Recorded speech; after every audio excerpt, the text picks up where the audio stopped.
इंद्र की कलम के साहित्यिक मंच पर मैं शेफाली शर्मा आपका फिर एक बार बहुत बहुत अभिनंदन करती हूँ। जैसा कि आप जानते हैं, साहित्य सागर में अनंत रत्न हैं और उन्हीं साहित्य रत्नों में से किसी न किसी रत्न को लेकर मैं इस मंच पर अक्सर उपस्थित होती रहती हूँ।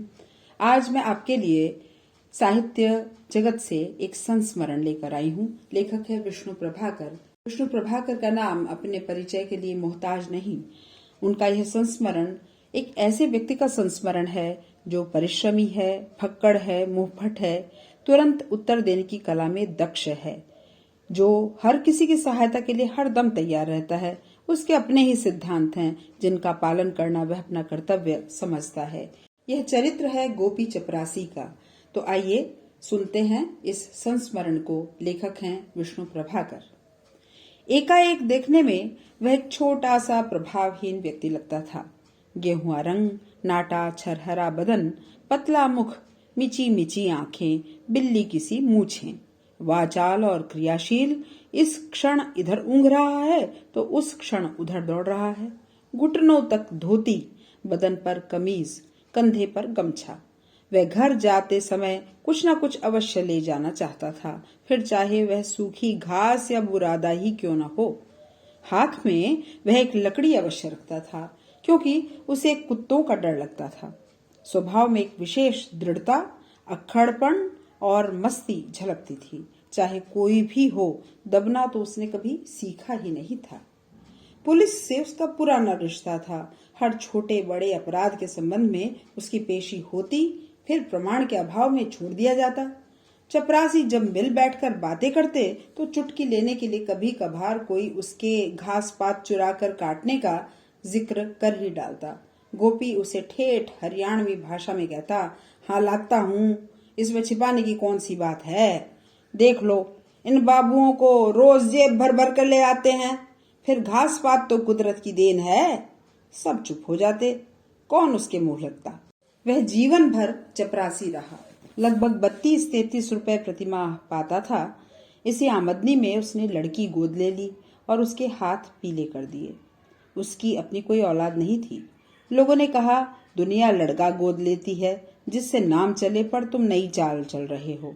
गोपी बोला, देखो जी, नाम चलता किसने देखा। लड़के की निगाह तो सदा माल पर रहती है कि कब बाप मरे और मैं मालिक बनूं। और लड़की तो सदा यही मनाती रहेगी कि मेरा बाप जितनी देर बैठा रहे उतना ही अच्छा है। उसके तर्क मौलिक होते थे। एक बार एक ठेकेदार ने चने का ठेका लिया था। जब ठेकेदार ने खेत में चनों के ढेर लगवा दिए, तब कर्नल पूरी टोली के साथ खुद जांच करने आया। वह ढेर के चारों तरफ घूमा, फिर घोड़ा रोककर बोला, हमने चना मांगा था, यह कूड़ा नहीं, हम यह माल नहीं लेगा। सब स्तब्ध रह गए। किसी को भी माल के अस्वीकृत होने का संदेह नहीं था।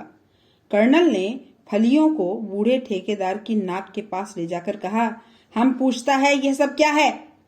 कर्नल की कड़क आवाज से बूढ़ा ठेकेदार कांप गया। तभी सहसा गोपी बोल उठा, सरकार, यह चने की माँ है। कर्नल ठहाका मारकर हंस पड़ा। ठीक ठीक, तुम ठीक बोला। यह कहकर वह आगे बढ़ गया और बूढ़े ठेकेदार का काम बन गया। अक्षर ज्ञान से आदमी पढ़ा लिखा माना जाता है, पर सहज ज्ञान से आदमी बुद्धिमान बनता है। गोपी की सहज बुद्धि अक्सर पढ़े लिखों को पछाड़ देती थी। सन 1931-32 के बाद दफ्तरों में तूफान मचा रहता था। काम बहुत, आदमी कम। इसी काम के बोझ में ऊपर वाला नीचे वाले को, नीचे वाला और नीचे वाले को पीसने को तैयार रहता था। एक दिन बड़े बाबू तीव्र गति से साहब के पास से आए और गोपी से बोले, बड़े से कहो मुझसे मिले। कब मिले? गोपी ने पूछा। मैं कहता हूँ मिल ले, जरूरी काम है। जी, पर आए कब? सुनता नहीं, 12 बजे मिले, बाबू चीखे। गोपी लाठी उठाकर बाहर की ओर लपका ही था कि लौट पड़ा। घड़ी में अब 4 बजे थे। उसने बड़े बाबू से कहा, जी रात 12 बजे आने को कहूँ? बड़े बाबू आग बबूला हो उठे, लाल आंखों से गोपी की तरफ घूरा। सामने गोपी शांत खड़ा था। न जाने क्या हुआ, बड़े बाबू मुस्कुरा पड़े, बोले, अरे जाब, कल 12 बजे आने को कहना। वह कितना काम करता था, इसकी कल्पना भी आज कोई कर नहीं सकता। सवेरे 8 बजे दफ्तर पहुंचता तो रात के 8 वहीं बज जाते। फिर बड़े बाबू के घर का काम, छोटे बाबू के खाने की व्यवस्था। ओ गोपी, गोपी कहाँ गया? अरे इधर आओ तो। गोपी दूध लाया? गोपी यह ले जाओ। गोपी खाना ले आ। गोपी यह बस्ता घर दे आना। आदि आदि हर रोज होता। गोपी कभी पूरी बात नहीं सुनता, लेकिन क्या मजाल कि काम में चूक हो जाए। यूं उसके मन में आता तो बैठे बैठे सो जाता। फिर भले ही तूफान उठे या भूकंप आए, उसे चिंता नहीं। काम के हाहाकार के बीच एक दिन वह दूध लेकर पहुंच गया। बाबूजी, दूध पी लो। अरे काम में फुर्सत नहीं है, काम का वक्त है या दूध पीने का? बड़े बाबू चीखते हुए बोले। बाबूजी, आप खाना भी नहीं खाते, अब दूध भी नहीं पीते, आखिर ये शरीर यूं कब तक? शोर मत मचा, जा नाली में डाल दे या इसे बिल्ली को पिला दे, पर जा यहाँ से, अब काम करने दे। गोपी बड़बड़ाता हुआ बाहर चला गया। कुछ देर में दफ्तर में शांति हुई तो बड़े बाबू को दूध की याद आई। अरे गोपी, सुबह से भूखा हूँ, ला दूध दे दे। अभी लाया। वह बाहर की तरफ लपका। उधर कहाँ जाता है? बड़े बाबू बोले। जी दूध लाने। वह दूध तो मैंने बिल्ली को पिला दिया था, कहकर वह बाहर की तरफ दौड़ गया। दूध पीते पीते बाबूजी खूब उफने, पर वह शांत बैठा रहा। गोपी अद्भुत इंसान था। प्रसन्न हो तो प्राण अर्पण कर दे, अप्रसन्न हो तो जन्म जन्म का शत्रु बन जाए। एक बार माताजी बीमार पड़ी, किसी जड़ी बूटी की आवश्यकता थी। गोपी जब तक बूटी नहीं ले आया चैन से नहीं बैठा। उसकी जान न जाने किस किस के लिए हाजिर रहती थी।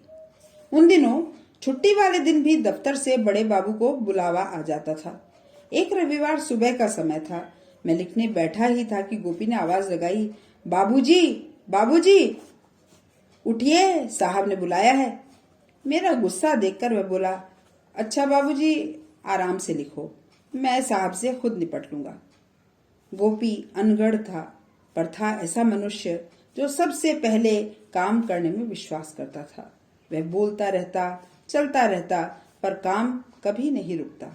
सवेरे शाम, तपती दोपहर, रात, वर्षा, शीत, गर्मी, कभी भी उसमें ऐसा कुछ था जो मनुष्य को मनुष्य बनाता है।